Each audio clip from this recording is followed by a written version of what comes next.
Hi everyone, it's Laura here and welcome back to my YouTube channel. In today's video, in collaboration with Impronte d'autore, I'm gonna show you how to make an off-the-edge shaker card, which is a shaker card in which one of the windows is not entirely contained within the card itself. As a first step, I created the background for my shaker using my Gansai Tambi watercolors, and I first wet my paper with some clean water, and then I started adding color, starting from the bottom and trying to achieve a gradient effect. So basically keeping the darker tones towards the bottom of the paper and going lighter and lighter as I move upwards. I am working on a piece of Canson XL watercolor cardstock which I taped onto a cutting mat using some washi tape. And in order to achieve a good color intensity, I will be working in layers and I'll be drying each layer with my heat tool before moving on to the next one.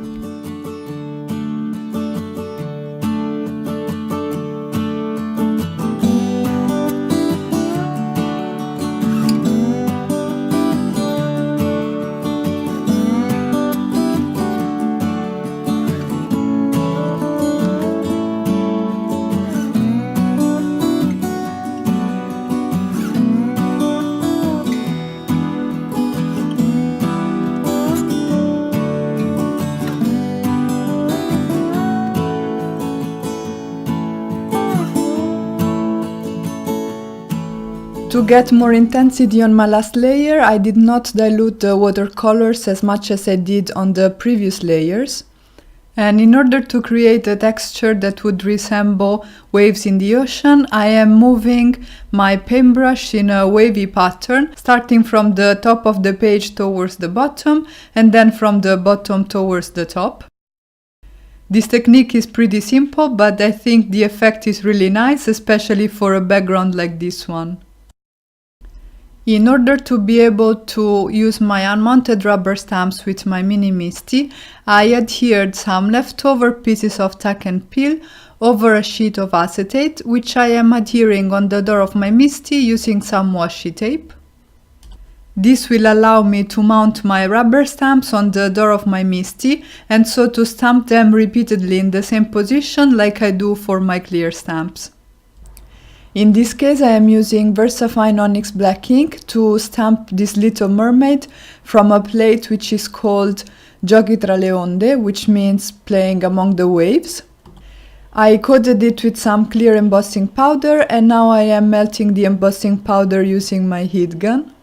I repeated the same steps to stamp and heat emboss the dolphin and the seashells, which are from the plate W le Vacanze, which means hooray for holidays. And now I can go ahead and start coloring my images using my Clean Color Real Brush markers. And I haven't mentioned it yet, but the cardstock I'm using here is Bristol Smooth cardstock by Strathmore. Fabriano also produces a similar cardstock, and these are my favorite ones to use when I color with my Clean Color Real Brush markers, because the smooth surface makes it really easy to blend these markers. For my coloring today, I will be using 2 shades per color, and I will be shading everything as if the light source comes from the top left corner of the screen, so that the shadows will be mostly focused on the bottom right of the screen. I am using a wet paintbrush to blend out the colors, with the only exception of the mermaid's tail that I am blending out using my Spectrum Noir clear overlay pen for some added shimmer. I will now leave you with some music to watch me color the rest of the images, and I will catch you guys when it's time to assemble the card.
So at this point my images are colored and fussy cut, my background is ready, and I can move on and start working on the shaker front.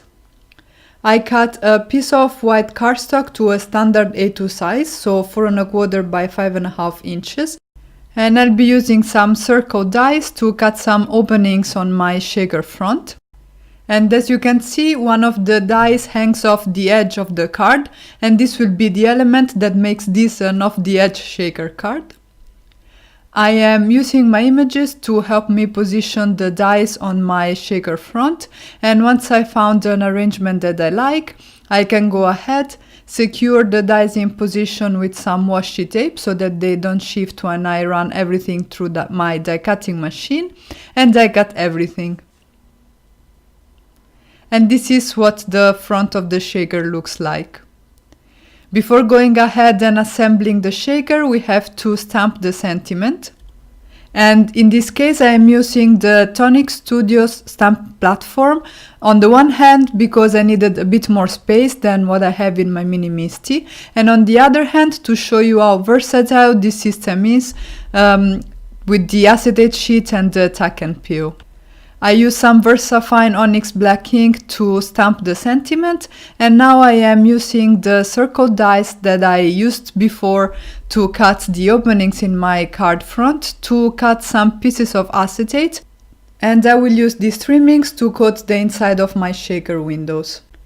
For the larger window, which is the one that hangs off the card, it is important to leave a big margin, so I cut the piece of acetate for that window to be roughly twice as big as the opening of the window itself, and we will see later on why that is.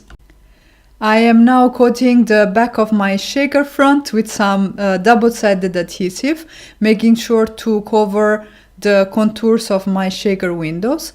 And I am first focusing on the smaller windows, and in a few moments I will take care of the larger one.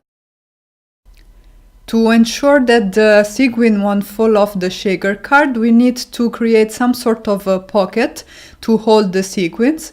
So what I'm doing is I took this larger piece of acetate and I am scoring that first in the middle, and then folding it along the crease, and then I will create a second score line that's roughly 1/8 of an inch away from the first one. I will crease and fold that too, and this way I will have created the pocket for my sequin to shake in. And this is why it was so important to have this piece of acetate being roughly twice as large as the opening on the front of the shaker card, because we needed to create this pocket.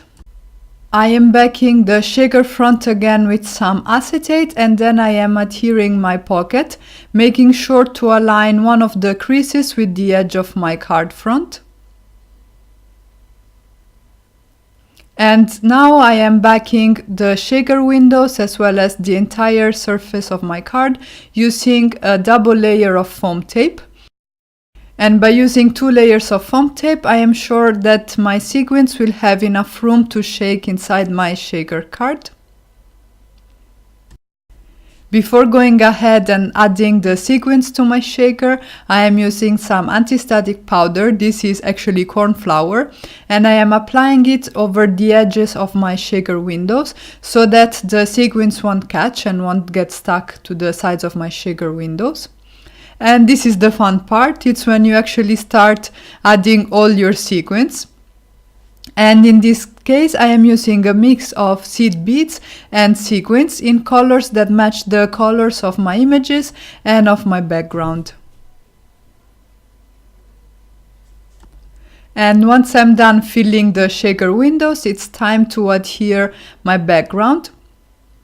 And while doing so, I'm making sure that this acetate flap doesn't get caught between the background and the layer of foam tape lying underneath, because I actually want to stick this to the back of my background using some double-sided tape. And I will pull this acetate flap towards the inside of the card so that the edge of the acetate pocket is nicely aligned with the edge of my background. And my shaker is done.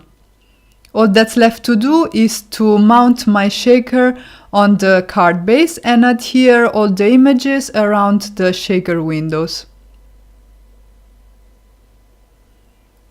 And as a very final step, I am adding some embellishments using Nuvo mousses in Sea Breeze. And that finishes off my card. And that's it. That's my card for today. If you guys enjoyed this video, please let me know in the comments below, give it a thumbs up and consider subscribing to my channel. You can visit my blog for the full list of supplies and I'll catch you guys soon with the next one. Ciao!